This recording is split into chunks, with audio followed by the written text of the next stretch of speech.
You're sitting.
Morning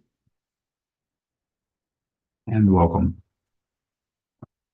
First of all, before I begin the Dharma talk. Thank you for coming, for attending, for being part of this community, and also for supporting us in so many ways. Just your presence, participation in these talks and in book studies and so on over the years. Thank you, thank you, thank you. Please continue if you can, in whatever way you can. Only you know how you're able to do that. There are no standards. At least there aren't any here. This morning's Dharma talk is titled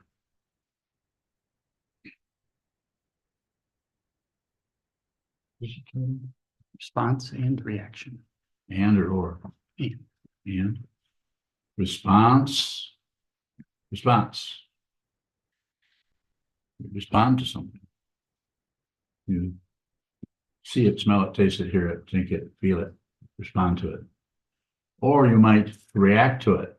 It shows up and you go against it. Or you grasp it. Or you accept it. Don't accept anything.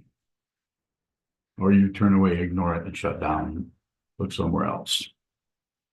Act like it is not happening.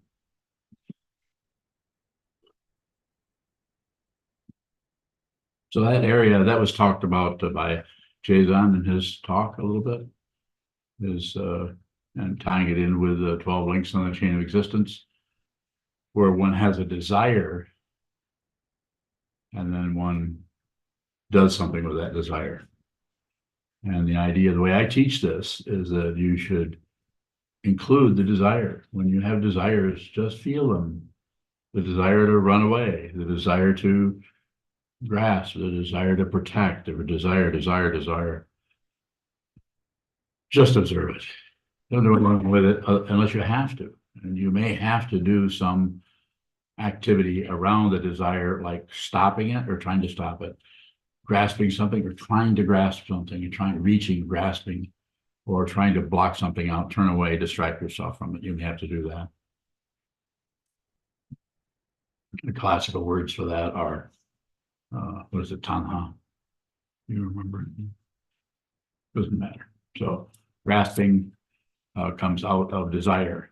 And when you grasp, you actually have covered up the fundamental nature of the desire. So you actually stopped the awareness, the wisdom mind that could actually accommodate that very grasping, that desire. You've missed your chance, but over and over and over and over again, unless you're aware of that. Then if you're aware that's happening, that's much different than just spontaneously, impulsively doing or having a reaction. So what is the response? The response is just observe it, just respond. It comes from the word responsibility, the ability to just respond. There's no formula there. There's no standard there that says you have to do this, you have to do that. Well, if you're really responding, don't ever particularly buy into anyone telling you anything you have to do. You get your own authority. Don't even, I'm probably not going to tell you anything anyway, but I might watch you come and go, listen to you come talk and say this and say that. And I may just let you do that indefinitely because of what I'm looking at. But there's no guarantee. I don't live by any standard. So it's very dangerous for you to be around me. And I've even told people before, get the hell out of here. I don't want you to leave, but I'm saying you may have to do something else. But if you're here, please consider what I'm saying. This is unreal. This is unreal. It is an illusion. And when I'm striking this tabletop and running my voice box here, that is an illusion. It is an illusion talking about an illusion. It can't be done any other way that I know of. Or maybe you can. On a planet in a distant galaxy. Isn't that Star Wars? Can you recite that whole Star Wars? Can anyone? It really inspired a lot of people back in the 70s that people got really excited about that, especially 8-year-olds. They were just doing backflips in their backyards over Star Wars in these black helmets. Imagination. It's when imagination talks to imagination. This is creativity. This is what creativity is.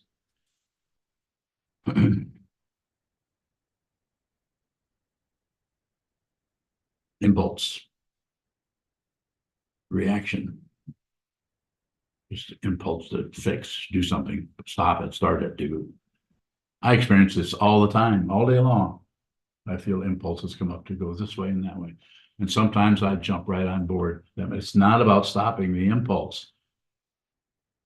It is about being aware of it. If you're aware of it, then it does whatever it needs to do. This is called getting your own authority. Not your own as an identity, as a self-centered narcissist. But this is a way I had when I was with talking to the New York study group that Kayun hosts, and I think it was Bob Ullman's home.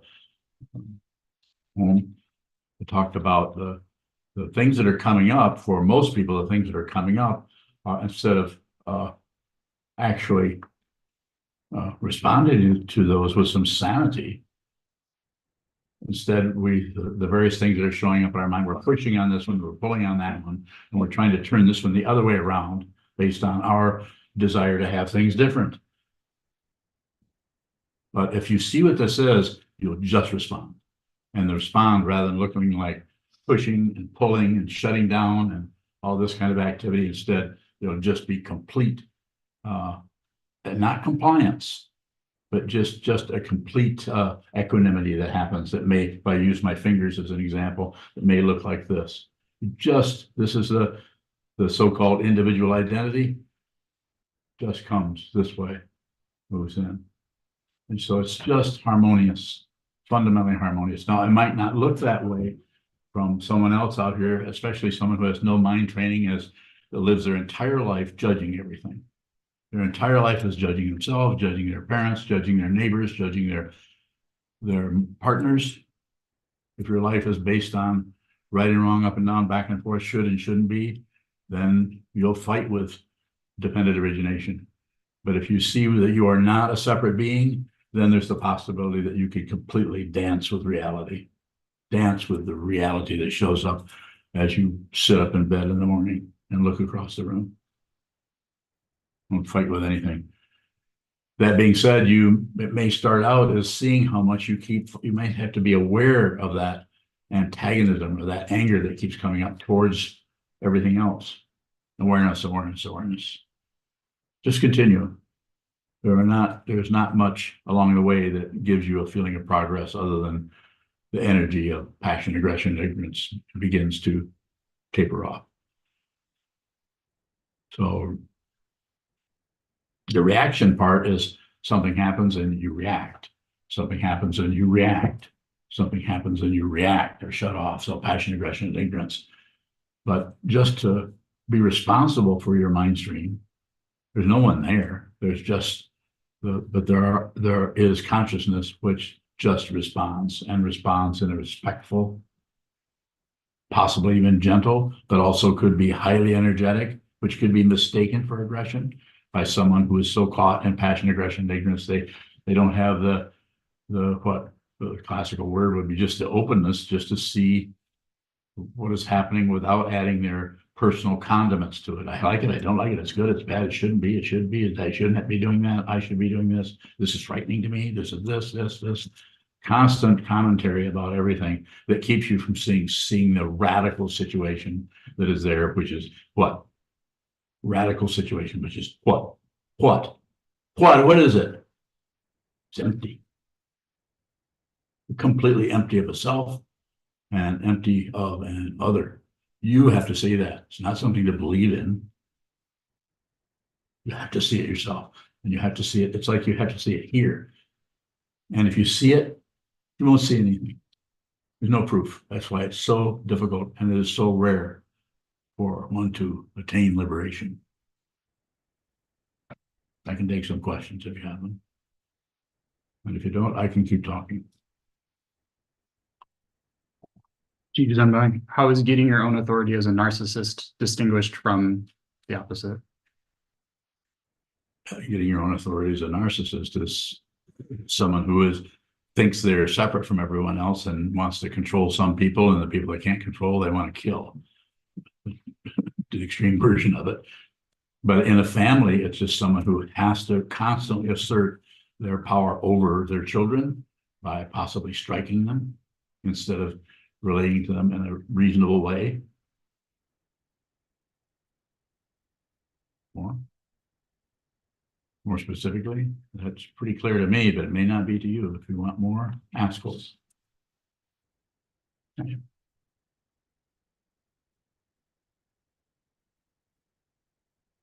Sokuzan, what is liberated? Nothing is liberated. Nothing was ever imprisoned. So nothing is liberated. The illusion that you're in a prison is just that, the illusion. Because there's an illusion that there's someone, so there's an illusion that someone is contained or captured or held by or obstructed by, or that the walls of the mind have something they are obstructing. So the first thing you may see is there's no walls, or you may see there's no self who is at the mercy of those walls. Could happen either way or both ways simultaneously. The general way that this is worked with is to see there's no solid self in the skandhas: form, feeling, perception, concept, consciousness, to see there's no one there. What were you saying about the fifth skandha being, you made a comment on that it's not coming back to me. You talked, do you remember what it was? I'm not recalling, no. Yeah. So I would say about that, we're at the mercy of what is showing up in the sense fields, or the fifth skandha, or consciousness. We're at the mercy of that until you've realized deeply, all the way down to the first skandha, which is You realize in your body, this is not real. You can do this. That doesn't mean you don't have nerve endings anymore and you don't get headaches or you don't have emotions or feelings. They might be more intense and outrageous.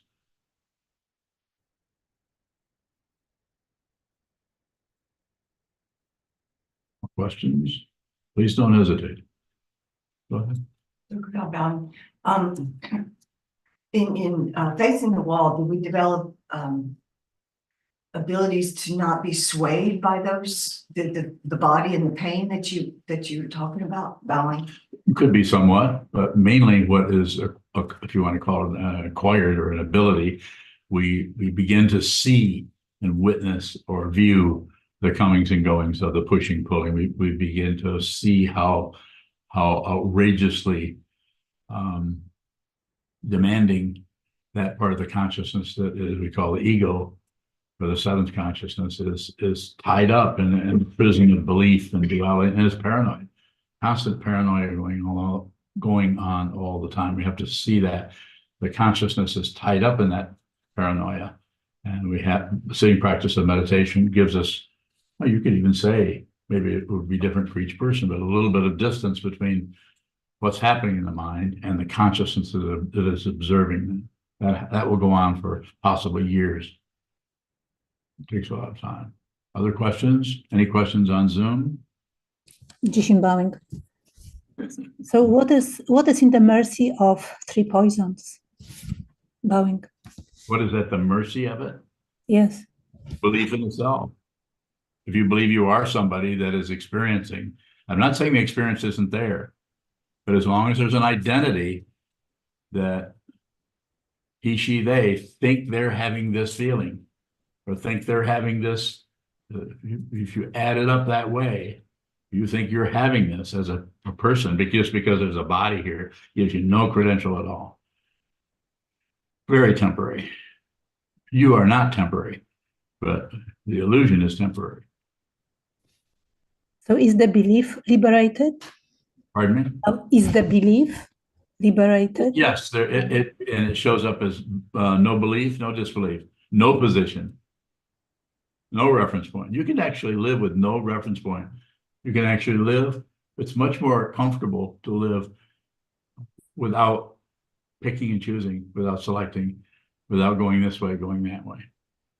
You can do that. Possible. Easy? No. Because the causes and conditions that we're dealing with come from beginningless time right up through the consciousnesses that show up as apparent separations in individuals down through the centuries. Countless consciousnesses showing up as biological forms and then passing away, showing up again. This is temporary. And why am I smiling? Is because it's also not temporary. It's not two. The whole thing is not two. You can't find two things that are separate from each other unless you separate them in your mind, like good and evil or life and death. That's the big one.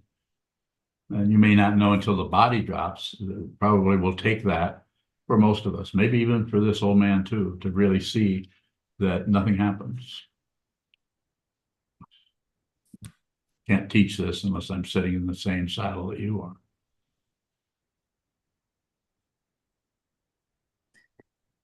Jishin bowing. Yes, Jishin? I have one more. Go ahead. Is the belief the part of the seventh consciousness? Bowing. Yes, it is. It's there's four aspects to that, and I've never been very good at remembering. They're like self-love, self-reference, you remember those? Pride. Self-pride. Pride is I'm surprised I would not remember the very one that I have the most difficulty with is pride. Are we liberating seventh consciousness then? Pardon me? Are we liberating If you seventh wanted to talk consciousness? about it in a technical way, in terms of the Yogacara tradition of the eight consciousnesses, of the five sense fields, the thinking process, and the seventh, which is the paranoid part of the consciousness, and then the storehouse consciousness or the Alaya Vijnana. If you wanted to talk about it that way, then I would say yes. Thank you. Isan, Isan bowing. My question is about living without a reference point. There's a concept I've heard called aimlessness. Is that the same as living with no? no, aimlessness is to have an identity that you're being aimless. It's better than that, and it's worse than that. It's worse than that because you don't even get that for a reference point. You don't get anything for a reference point. And it's worse than that because that may not feel so good, is to continue to look for some kind of proof that you're making some progress, and all this time you're spending on the cushion or studying the Dharma is getting you somewhere to some kind of fundamental understanding of the nature of your mind and reality in your life and how to work with your feelings and emotions. More? Isan bowing. Is there any way then to think about no reference point? That's what we're doing. That's what the Dharma is about. That's what we practice. There's so many traditional ways that has been talked about. So the way to find that, the way to talk about that would just see that there isn't anyone, and there isn't anything else. So it's basic teaching way before any of us got here it goes back to centuries, way before the time of the Buddha. Non-dual, Advaita, I believe, goes back into, I think the earliest teaching, I think, is in the Upanishads. Chisho, would you say that that's the earliest talk about non-dual? A couple of them, perhaps. Wow. Thank you.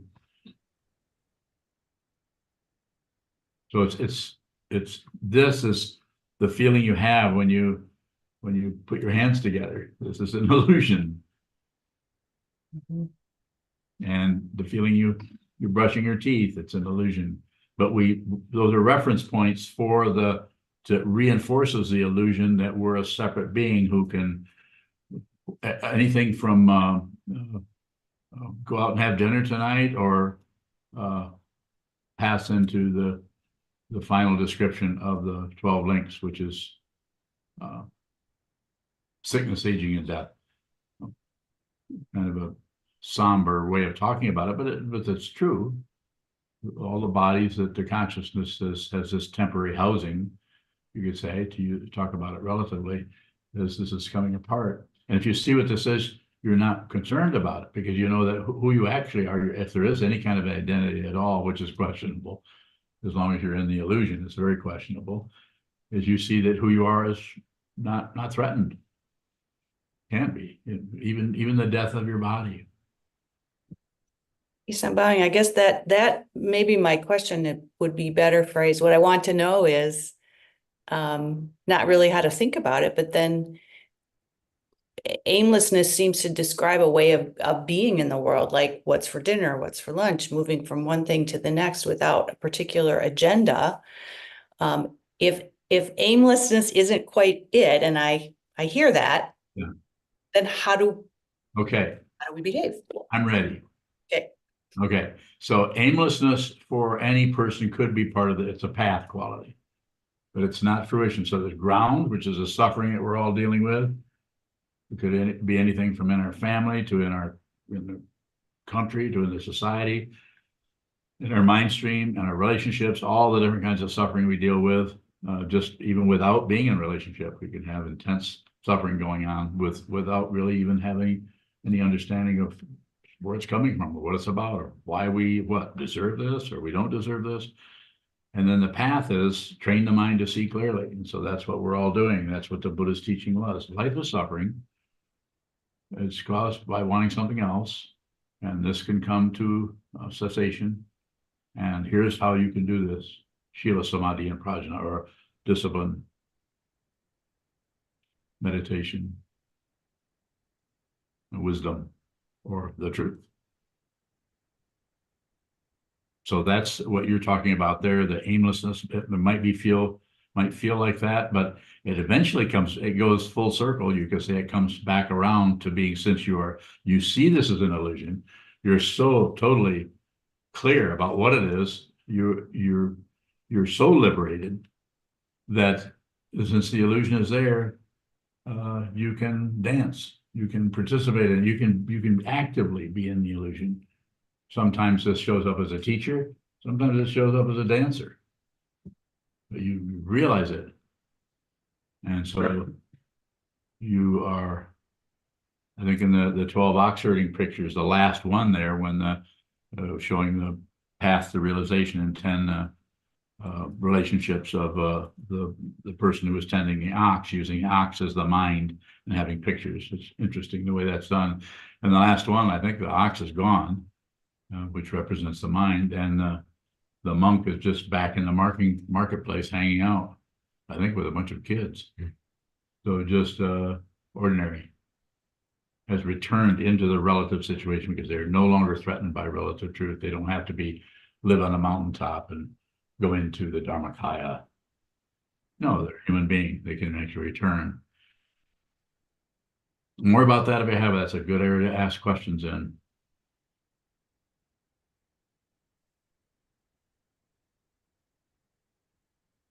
I wish I could go deeper. That was very helpful, and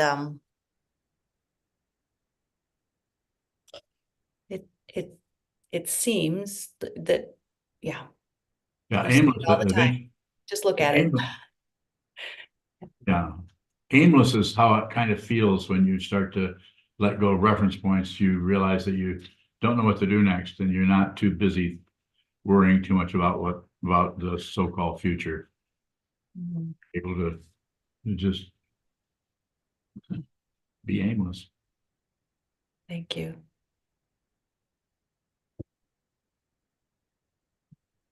Yes. So, Grim bowing, can aimlessness arise in the mind, and it could be a reaction, there could be a reaction, or there could be a response? Bowing. Yes. Always about awareness to what has happened. So at some point, the response and reaction, it takes a while, but at some point, those are not two different things. Because the final understanding is there aren't two things anyway. So all the apparent two-ness, even the thing I'm teaching is, are you going to react to this, or are you going to just respond to it, which may be more about receiving what that is and feeling, tasting, smelling, just the texture of anything that is showing up in the apparent other in your life from another person, and so on, and just receive it. So you can see that what you're receiving, you're really not separate from any of them. Takes a while. So, Grim bowing, this week, you sent a text and I didn't reply, and you sent it again, and I apologized. You said something about being distracted. Did I accuse you of being distracted? Yes. Did I say, but like, you're distracted? Okay? And then, Is being distracted an obstacle to seeing the no, it's a description. Description. There's no, over here, there was no intent to criticize you at all. Just saying you've got so much going on. You do. And I've watched your text of all the different directions you go all day long. I can see how you would just get distracted into other things. The distracted wasn't meant to be so much a negative thing as you do this. Oh, now I have to do that. Now I have to do that. Maybe didn't check your phone or something. People are doing that. I do this, and if I even say to people, you send me a text and I don't respond, don't sit back and assume I don't want to talk to you. But maybe you could assume that I'm an old man who gets distracted probably much more easily than you. I watch what you do as far as the tasks that you do in the monastery, and I would have a great deal of difficulty doing those. I don't have the mental acuity to do that these days. Being in your 80s does not confer some kind of, what's that word? Intelligence? No. Yes. So Corinne Bowing, in the mindfulness movement, and emphasis on concentration seems to be the direction that is working with. And being distracted is the other end of that. Are we more responsive when we have more concentration, Bowing? But let me say, first of all, I don't give a shit. Let me just say that first, because you can spend a lot of time trying to be somebody who's better, more responsive, more, and have some success there. But all the time you're doing this, the fundamental nature of reality is being ignored. So I'm interested in helping you see if you're in this room. And that's why I quite often try to chase you away. Go do something else. But if you want this, then practice in this way. If that turns you off, or you want to do something else, go do something else. But if you're here, train your mind in this way so that you can see the fundamental difficulty, which is mistaken identity. Every emotion that arises in anybody's mind is happening to an imaginary self. When those emotions are liberated, you have emotions become more intense, but there's no one having them. They're liberated. Rangjung, they're just everywhere. You can't predict anything. Everything turns into a dead mouse. You're not surprised by it. It's just what happens next. There's no success. There's no failure. And there's no self. There's no solid being anywhere.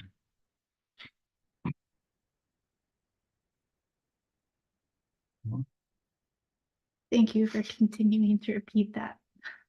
I do say that a lot, don't I? We hear it a lot. Tiring after a while. He keeps saying it over and over and over.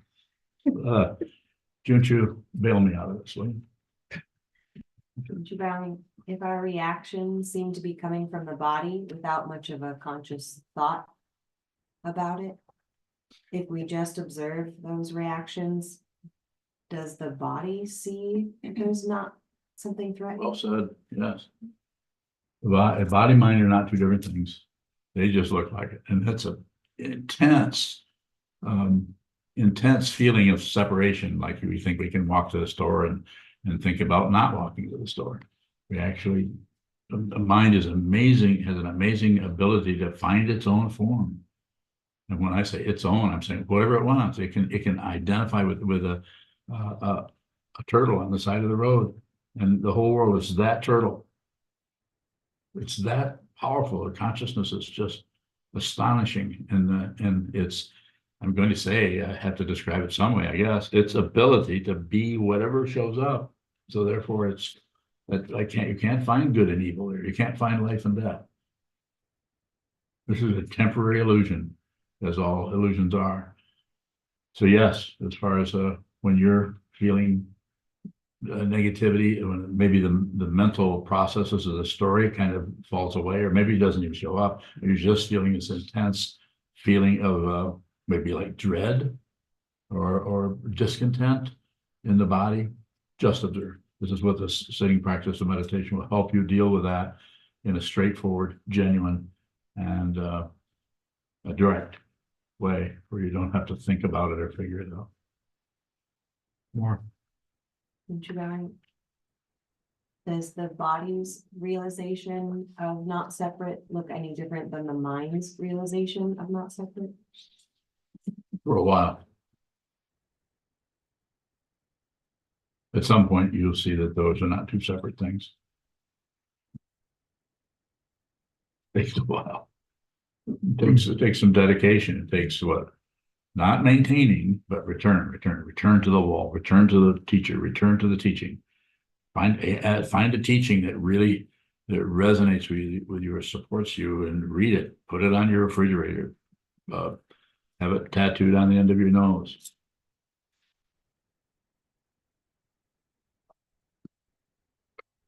More.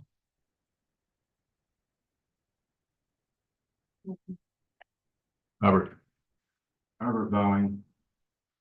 So, what does it look like when we're responsible to ourselves and others in our response in our daily lives?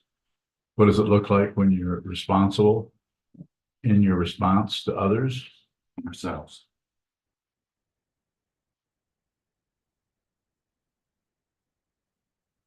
I mean, not much will be happening.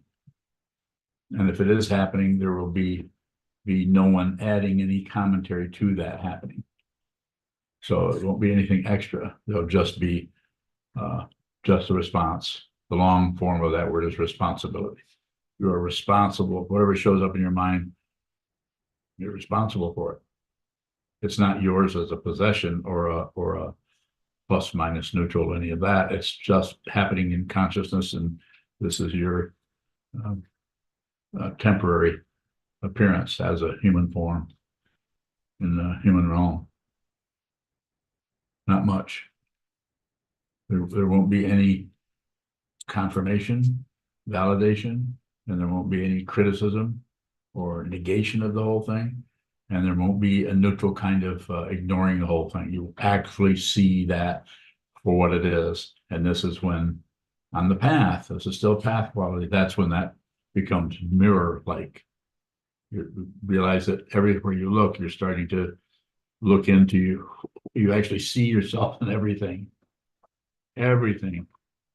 Not only visible forms, but auditory, smell, taste, touch, everything starts to look like it's not separate from you. It's not over there. More. And another thing I would say, don't believe a word I say. You'll find out. You discover it. Yes, sir. Bowing, question from Martin in Latvia on Martin. YouTube. Yes. Is the karma which results like a magician's trick being experienced here in this mind stream more expansive than I think it is? Bowing. More expansive than I think it is. It's worse than that. It doesn't expand at all. Expansive is a relative term and a path term for vast and the wisdom that is vast and goes beyond and beyond. All those beyond ideas are path concepts. The actual situation is nothing happens. There is no space. Therefore, there's nothing but space. Go ahead. Bowing, he has a second question. I hope so. Does it include everything, everywhere, anyone, in all three times? What do you think? Did you say so? If that's a helpful way to approach it, but it won't stand up to time. Hear that? If that's a helpful way to approach it, it won't stand up. Nothing, any conclusion about anything is what is Jason is commenting. Any conclusion about anything does it's worse than that, and it's better than that. It's worse than that because you cannot find it. Even that's not a good reference point.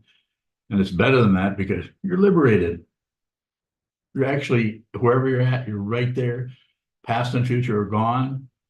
And if they are there, it's just a memory. And you know how good that is. It's like if you take two things and what was the example I was using for somebody yesterday? Was that you I was talking to? I don't know about your memory of the bunny rabbit, the rainbow bunny rabbit in the attic, and you remember it wasn't you, someone else. Biyun. Who was it? Biyun. And Bune left. She deliberately left. So I'm just saying that the memory that you have about something that was imaginary and the memory that you have about something that actually happened are not different from each other. Look closely at them. And how do you know what part of the memory is showing up that the memory of that rabbit or the alligator in the kitchen or some other concoction of imagination that we remember that. We can always, I think I said a few days ago that if, 50 years ago, if you happen to still be here, that that alligator will still be there because it's imaginary. It was created in consciousness. It was not created as a item. But your memory of the items, you leave the room, the memory of being in here, this right here, tomorrow or 10 hours from now, remember this. This is unreal. But while you're here, it looks pretty conclusive. Yes. Sokuzan Valley. There's things in the imaginary realm, we might call them ghosts and spirits or whatever. Can they move stuff in the physical? Can they do things in the physical? Anything's possible. And the interesting about saying anything is possible is to say every person is more susceptible or more porous. Their consciousness is more porous to the movement of this so-called invisible realm, where there's still some kind of belief that something is real. For instance, if someone passes away and they have no practice at all, and they're totally convinced that they're dying and totally convinced they're a person, totally convinced of their life and all of their history and everything, that goes right with them in consciousness. Do I know that? I don't need to know that. I don't need to have any proof for it. And so that sometimes that's called a ghost. They think they're still living. Onyo and I together have worked with people in deep levels of consciousness where there's still the apparent, doesn't mean that it's true, but the apparent existence of consciousness in terms of other beings who are no longer embodied or maybe never were embodied. And they function just fine there, it seems. They're quite, they're sometimes quite surprised to have someone come along and talk to them. Go ahead. Sokuzan Valley. Sometimes you encourage us to do this while we're in this corporate form, because there will be a difference, you know, in the bardo or after you die. What is the difference there? Just a body. That part of consciousness which has become a living form feels like this is real. Identity with the body. Yes. So how is that helpful for us to see this before we Maybe it's not. I don't particularly promote that. I'm just saying I want to acknowledge that some people are dealing with that, with extreme situations in consciousness that are also unreal. So it may not. What I teach is sit down, hold still, watch what moves in the mind. And I don't particularly talk about what you're looking at unless you bring it up to me. Then I may address that pretty intensely or pretty specifically by maybe going, it looks like you're really being hindered by what's happening in your mind rather than you're not really able to watch it. It keeps getting a hold of you. Then I might talk to you in that way based on what I've been looking at for half a century. So I guess what I'm looking at and what I'm asking about is we meditate with the physical body and we sit with the wall, look at the wall, and it seems like you've often encouraged it's easier. It's a little bit better here than like someone like you mentioned earlier that they never looked at the wall and meditate and they die and then they get caught up in. What's your question? What difference? What is the advantage of being in the corporate body as opposed to someone that has really good life, dies, and they still have to do the same thing? Alan? No advantage.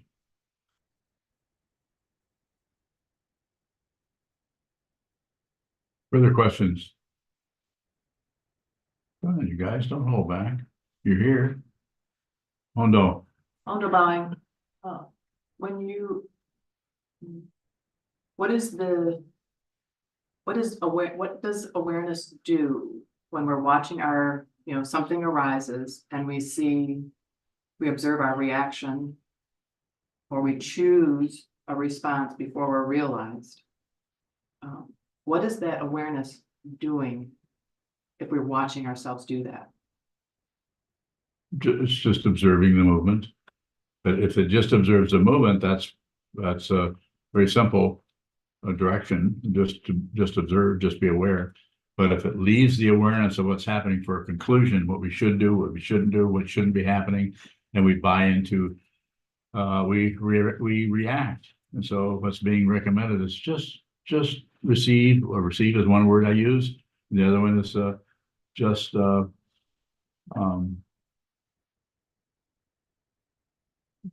respond. And the response, it doesn't mean an action necessarily. It's just that you're looking at something, and the natural responses of you might have a low level conclusions like it seems to be irritating, or for someone, or someone's situation is difficult. You're just receiving that. You're not leaving that for why they're being that way, or you're not leaving that for how you can stop from being reactive to them. It's a liberation that is complete, and it just kicks the daylights out of any kind of self-centeredness that wants to run that show and hurt somebody to get out of their own suffering or pain. Go ahead, please. Underlying, it seems like initially we react, and then we, something arises and we react, and then something arises because we've seen ourselves react, we're observing that, then we can choose a response. And then what you're saying, it seems like, is that awareness, that continued awareness or observation helps us respond more genuinely in that moment, instead of I don't know, manipulating or choosing a response that's better than the reaction that's showing up. Does that make sense, Bowing? Yes. Is that a question? So what is it about awareness What is it about that? that is allowing us to move to a genuine response from our initial place of a reaction? Awareness is just aware. You're just receiving sight, smell, taste, touch, thinking, emotions, all of that, not just visual, but the whole thing, including a thought process, any emotions that are showing up, and then you're just receiving it, just feeling it, just thinking it. And you're not going to be able to do that if you spend most of your time believing your thoughts and thinking and putting thought on top of thought, and story on the one story, and then we believe that, and the way we believe that, and then we validate that by thinking more around that, about what she said, and well, if she hadn't done this, then or if I hadn't, or maybe I should have done this, and just go on and on and on, churning out thoughts around the situation. Whereas you could just the initial, the leading edge of the story shows up. That's it. No, nothing extra. It will, to the ego part of the mind, the seventh consciousness, you will feel helpless. More than likely, the path is about that kind of helplessness. And sometimes you feel so helpless that you'll just have a reaction come right out of there with intense anger. I do that every day. I couldn't teach this if I didn't do that. You should ask questions about this, but this is not an easy thing to understand with consciousness, without thinking about it, without determining, without judging, without having some kind of a structure here to say, well, Sokuzan is thinking this, and he's doing this, and so therefore that means this or this. No, it's just immediate. It's direct. It's here. And you don't have to do anything other than receive it. You don't have to improve. You don't have to get better. Just see the fundamental nature of what this is. You see it. I can't do it for you. I will encourage you. That's about the most I can do. And I will answer questions. But those questions, because the question and the response are not actually as separated as they look, the stronger your question, I don't mean aggressive. I don't want you to make fun of me or beat me up or anything. But please don't make a fool of me. I'm already a fool, kind of, pretty much.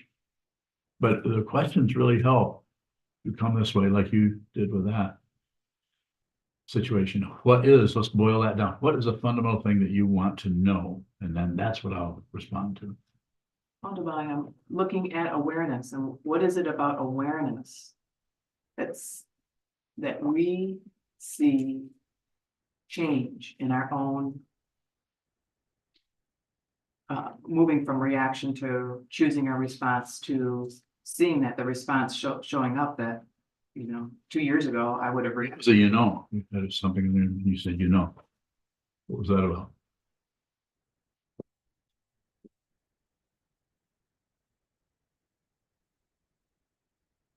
probably not aware of that.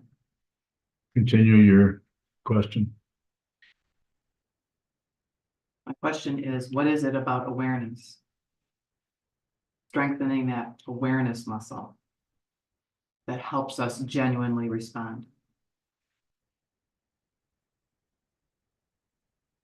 You realize that nothing happens, and if something does happen, does have an intense illusion quality to it, brilliant, brightly red, brightly blue, rainbow, whatever, that is an illusion. It's unreal. You don't have to do anything about it, about anything. The Dzogchen masters teach it as the great perfection. Everything is already perfect as it is right now, completely. Nothing needs to be done. But it certainly feels like it. That's why we face the wall and watch that desire for something else, second noble truth, wanting something else, wanting to feel better. More. The awareness is just space. There's no one there. It's just consciousness only. There's no one who's aware. There's just consciousness. There's no one who realizes the truth. There's just consciousness. There's no identity that becomes enlightened. That's why I say if you think you're enlightened, you're not. If you think you're not enlightened, probably not.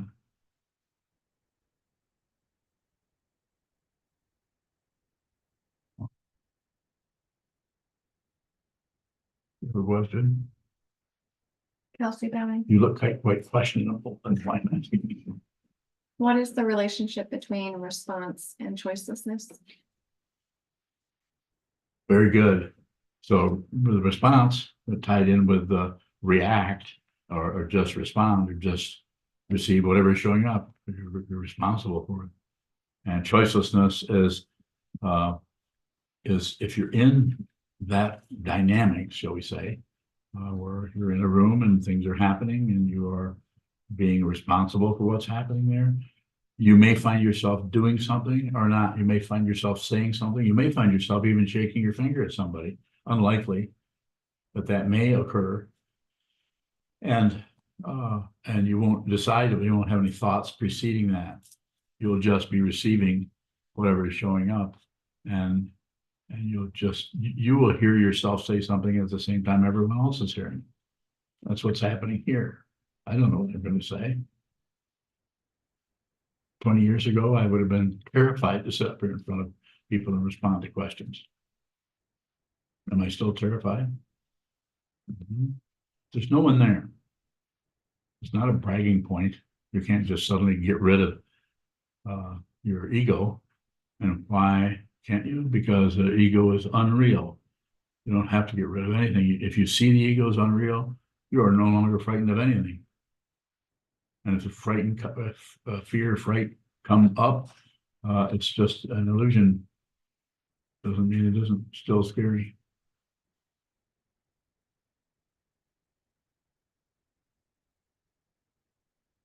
Yes, sir. Bowing, another question from Martine. Is everything karma? Yeah, pretty much.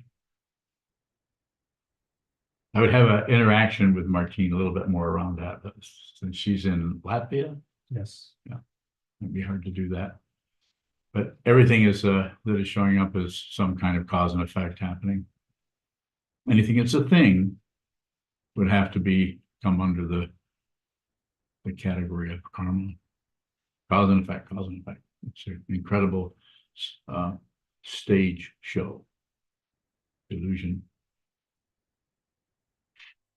Bowing, a question from Tom McCauley. Tom Bowing. When we dance in the illusion, is there a feeling that the illusion is leading the dance?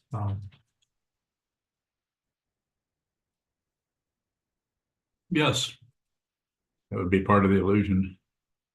There's the illusion that you're doing something completely, totally wrong. You shouldn't be doing that in the midst of so-called choicelessness. So that doesn't go away. It doesn't become this person that's, I'm so clear. I'm so aware that everything I do is completely choiceless. I no longer make any. There will be no. You won't even know you're choiceless. You won't know that as a handle or a hook where you can know that you're choiceless. better than that. It's worse. It's worse because everything is welcome. You can have intense, terrible emotions come into your mind stream because you're no longer protecting yourself from anything. But you also are not particularly swayed by that you suddenly have to go call up a psychiatrist or start taking double doses of Prozac. You wouldn't necessarily do anything with it. You just would receive it. Yes. Kelsey Bowing. It seems like the way we talk about this makes it sound as though it is helpful to know or see if we are reacting. Yeah. Is that a reaction to our reactions? Is it what? Is that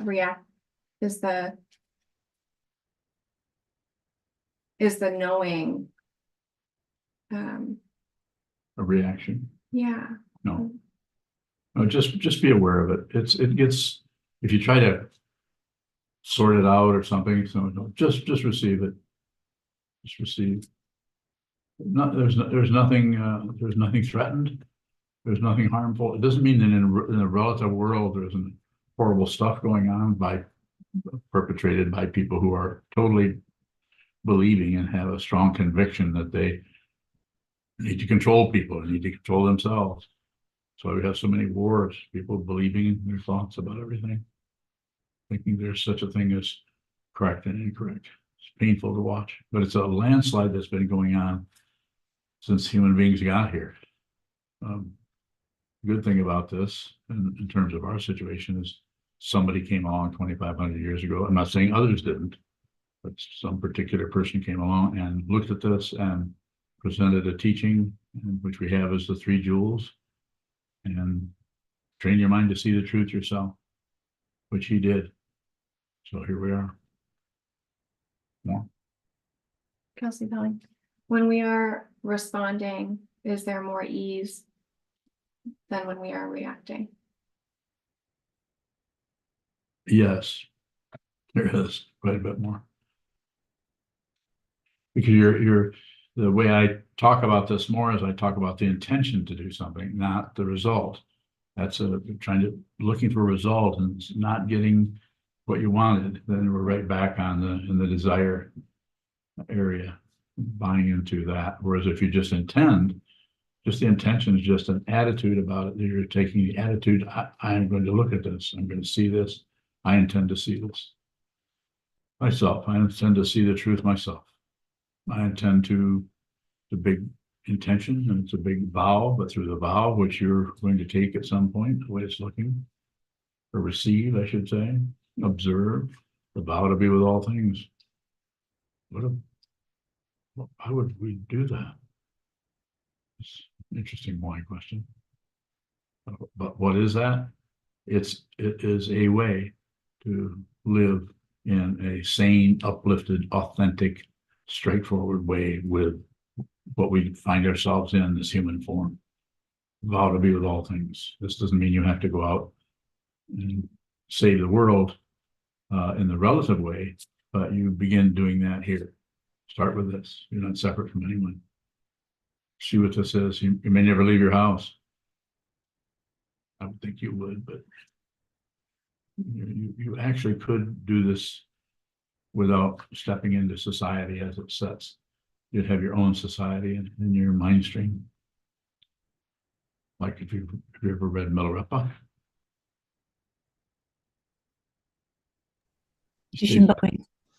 Yes, Jishin. Sorry. Can response look like reaction?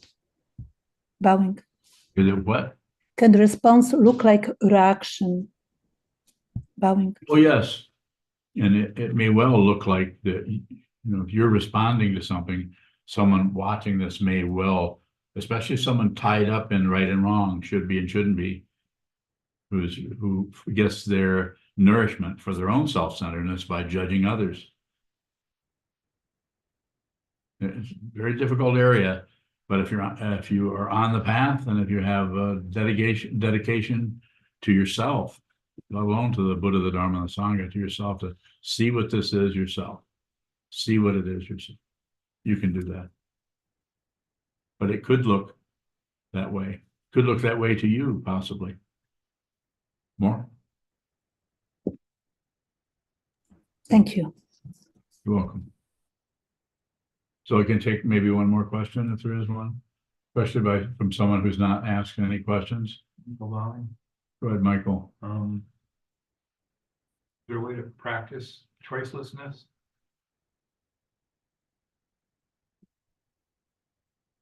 Not that there aren't other ways, but the best way I see to practice choicelessness is to watch, observe how you impulsively grasp. Just observe that without correcting it, without validating it, and without ignoring it. Watch that. And if you do watch that, if you're just observing it, then you're just responding to that by observing it. Then that will begin to fall apart. And then happens through the sitting practice of meditation relating to the conceptual teachings, different for everyone. How much you should do that, where you should live. And you can continue to live in Vermont and do exactly what I'm saying. You don't ever have to move here. That would be up to you if you ever wanted to. You've already lived in lots of communities, so it's not like you don't know anything about that. But that's a good question. So it's watching the way you do the opposite, the way you concoct. Well, the reason I'm doing this is because of this, this, and this.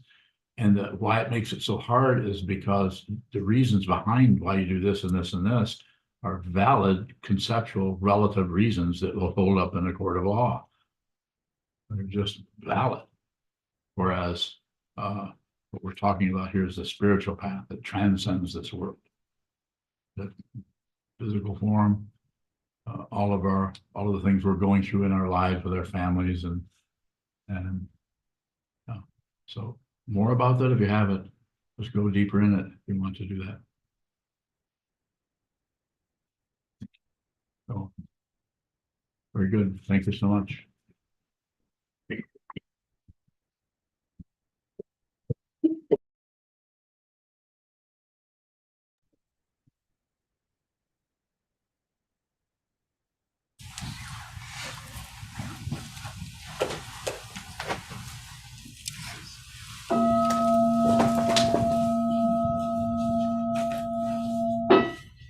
May the merit of this penetrate into all places, so that we and every sentient being together can realize the Buddha's way. Ji-o san chi shifu, shi-son mu sa moko sa, moko ja oromi. The 10 directions, the 3 times, all Buddhas, all venerable ones, Bodhisattvas, Mahasattvas, the great Prajna Paramita.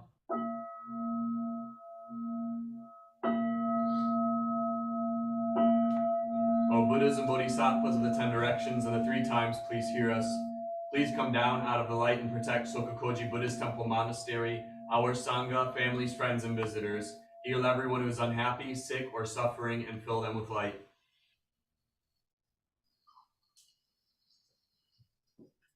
Nice to see all of you on Zoom. Thank you for joining us.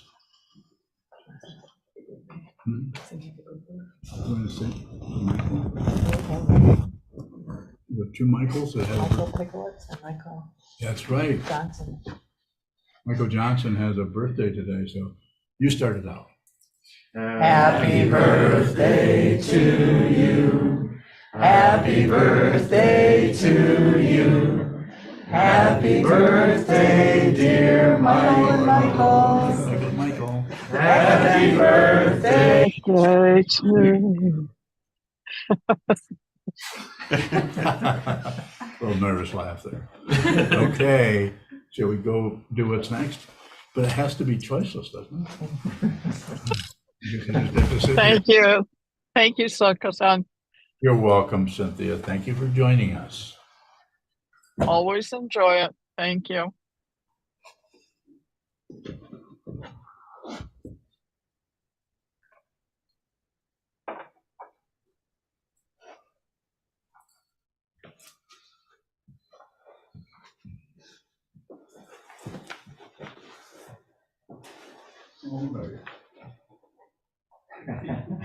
60.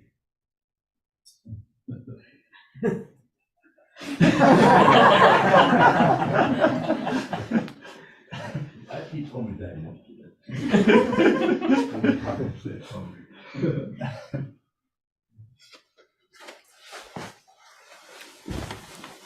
No,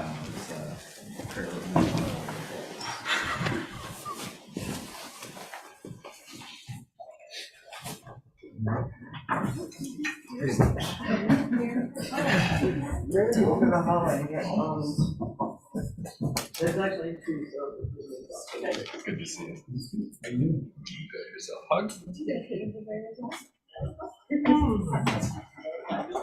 Good. Good. That's funny. I swear, 4 weeks ago I was watching online. I swear. One of the producers from Sons of Anarchy was watching, and he jumped in and asked a question. I was like, I was watching Sokuzan, and I was, Zoom meeting. okay, so one of the actors that One of the producers from Sons of Anarchy. Because I recognized his name. What was that name? And just at one point, like, Sokuzan was talking, he just jumped in with this question. It was like, that question needed to be asked. And it was like, he was like, he kind of caught himself, like, he realized, oh, I jumped in. But it was like watching him ask this question. That was really pointing to the truth. That Sokuzan could be like, yeah, it's really interesting to see how different constituents and all that have access to learning it too. It's like, this is crazy. Yeah. He did a few songs. So yeah, get a chance.